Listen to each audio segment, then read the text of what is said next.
नमस्कार इतिहास के शौकीनों। चलिए आज हम प्राचीन इतिहास के सबसे बड़े रहस्यों में से एक में गोता लगाते हैं, सिंधु घाटी सभ्यता। हड़प्पा सभ्यता के नाम से भी जानी जाने वाली यह सभ्यता आज के पाकिस्तान और उत्तर पश्चिम भारत में लगभग 2500 ईसा पूर्व में फली फूली। लेकिन ऐसा क्या था जिसने इसे इतना असाधारण बना दिया? शुरुआत के लिए सिंधु घाटी सभ्यता अपने समय के लिए अविश्वसनीय रूप से एडवांस्ड थी। उनके पास सुनियोजित शहर थे जिनमें ड्रेनेज सिस्टम्स बहुत अच्छे थे, कुछ ऐसा जो दुनिया के कई हिस्सों में बहुत बार तक नहीं देखा गया। एक ऐसे प्राचीन शहर की कल्पना कीजिए जहां सैनिटेशन बहुत मॉडर्न हो। सबसे दिलचस्प पहलुओं में से एक है उनकी लिपि। सिंधु लिपि आज तक अनडिसाइफर्ड है।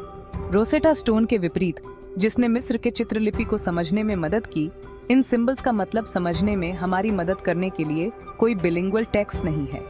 यह एक ऐसी चाबी होने जैसा है जिसका ताला ही न हो। एक और रहस्य है उनका अचानक गायब हो जाना। लगभग 1900 ईसा पूर्व के आसपास सभ्यता का पतन शुरू हो गया और 1300 ईसा पूर्व तक यह पूरी तरह से गायब हो गई। इसके पीछे कई थ्योरीज हैं, जैसे जलवायु परिवर्तन, नदियों का कोर्स बदलना या आक्रमण, लेकिन कोई निश्चित आंसर नहीं है। यह एक किताब का आखिरी पन्ना पलटने और उसे खाली पाने जैसा है। सिंधु के लोग क्राफ्ट्समैनशिप में भी बहुत कुशल थे। उन्होंने सुंदर मिट्टी के बर्तन, गहने और टूल्स बनाए।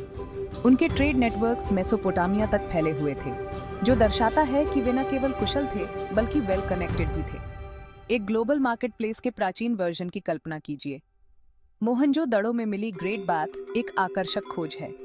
यह बड़ा पब्लिक वाटर टैंक बताता है कि सिंधु घाटी के लोग सफाई को बहुत इंपॉर्टेंस देते थे और शायद रिचुअल बेदिंग को भी।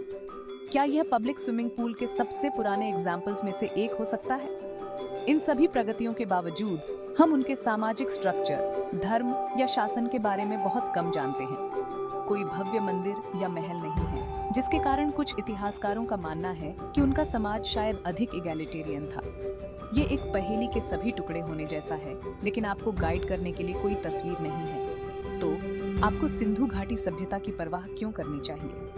क्योंकि यह इस बात की याद दिलाता है कि हमें अपने अतीत के बारे में अभी भी कितना सीखना है। हर खोज हमें यह समझने के करीब लाती है कि हम कौन हैं और कहां से आए हैं। और कौन जाने, शायद एक दिन कोई सिंधु लिपि का कोड क्रैक कर लेगा और हमें आखिरकार इन प्राचीन लोगों की कहानियां पढ़ने को मिलेंगी।